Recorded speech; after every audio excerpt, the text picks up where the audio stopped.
Bismillahirrahmanirrahim. Assalamualaikum warahmatullahi wabarakatuh.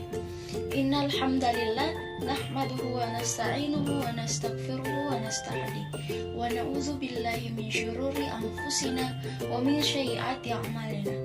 Man yahdihillahu fala mudilla lahu wa man yudlil fala hadiyalah. Asyhadu an la ilaha illallah wahdahu la syarikalah wa asyhadu anna Muhammadan abduhu wa rasuluh.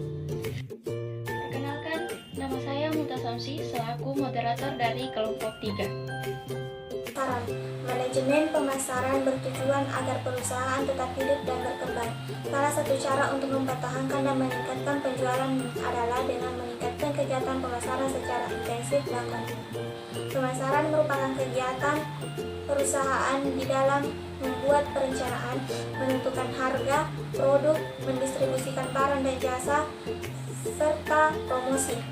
Adapun proses pemasaran meliputi tahap yaitu A.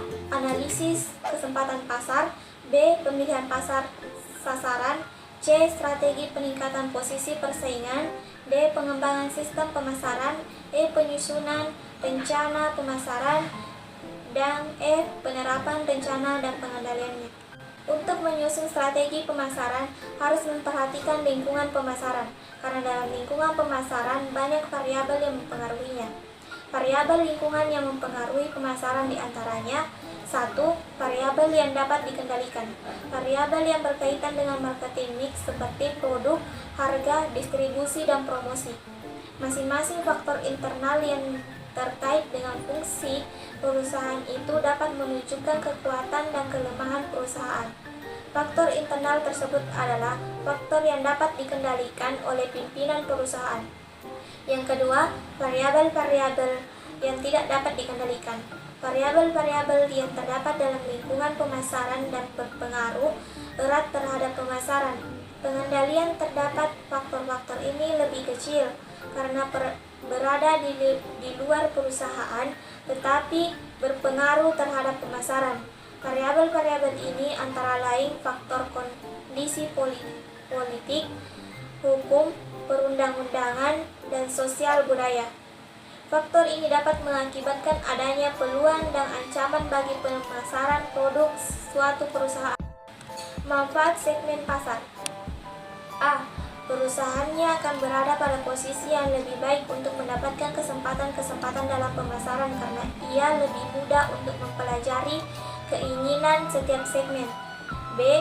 Perusahaan dapat menggunakan kemampuannya yang ada untuk merespon pemasaran yang berbeda-beda secara baik sehingga dapat menghemat biaya, energi, dan waktu. C. Perusahaan dapat mengatur produknya dan marketing. Baik, terima kasih sebelumnya.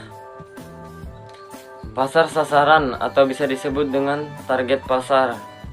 Strategi pemilihan pasar sasaran. Alternatif yang ditempuh oleh perusahaan untuk memilih pasar sasaran adalah A. Pasar tidak dibeda-bedakan.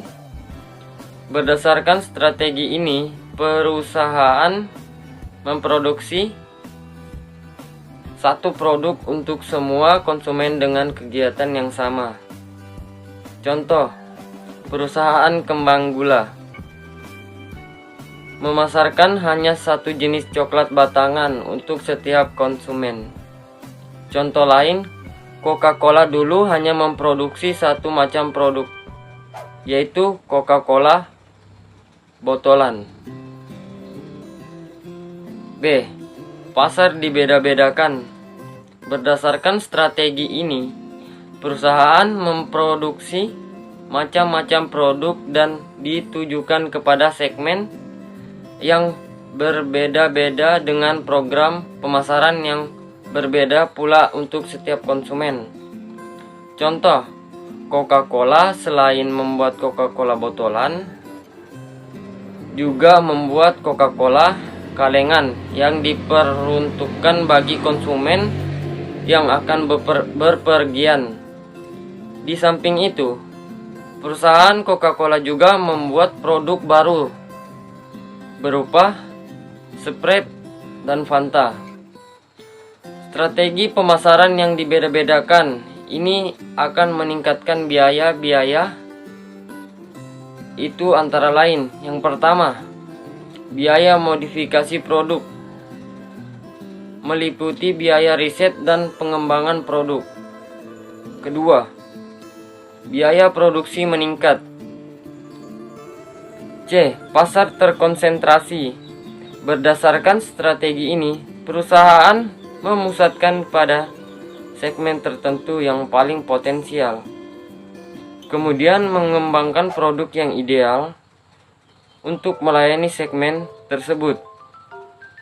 Contoh, VW dulu hanya memusatkan perhatian pada kebutuhan konsumen akan mobil kecil dan praktis.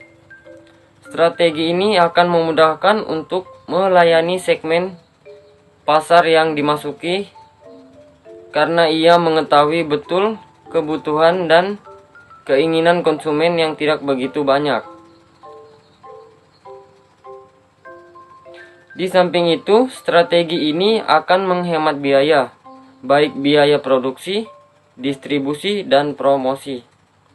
D. Pemasaran atomisasi, yaitu pemasaran individual yang dipusatkan. Tidak semua produk dapat dilakukan atomisasi, tapi hanya produk-produk tertentu, misalnya pakaian, rumah, dan mobil. Materi bauran pemasaran. Unsur pokok selanjutnya dalam strategi pemasaran adalah bauran pemasaran. Bauran pemasaran merupakan campuran dari variabel-variabel pemasaran yang dapat dikendalikan, dapat digunakan oleh suatu perusahaan untuk memperoleh tingkat penjualan yang diinginkan. Bauran pemasaran terdiri dari 4 unsur utama yang terkenal dengan nama 4P, yaitu Product, Price, Place, and Promotion. Meskipun variabel-variabel pemasaran itu sekarang berkembang tidak hanya terbatas pada 4P saja, akan tetapi 4P ini tetap digunakan di dalam bauran pemasaran. Pemahaman yang baik terhadap keempat variabel bauran pemasaran bagi seorang manajer pemasaran akan dapat sangat membantu untuk menyusun perencanaan pemasaran variabel-variabel tersebut. Perlu dikombinasikan dan dikoordinir agar perusahaan dapat melaksanakan kegiatan pemasarannya dengan baik. Perusahaan tidak hanya mengkombinasikan variabel-variabel tersebut, tetapi juga mengkoordinasikannya sehingga perusahaan dapat melaksanakan kegiatan pemasarannya seefektif mungkin. Oleh karena pentingnya marketing mix di bawah ini, dijelaskan masing-masing variabel dari 4 ini.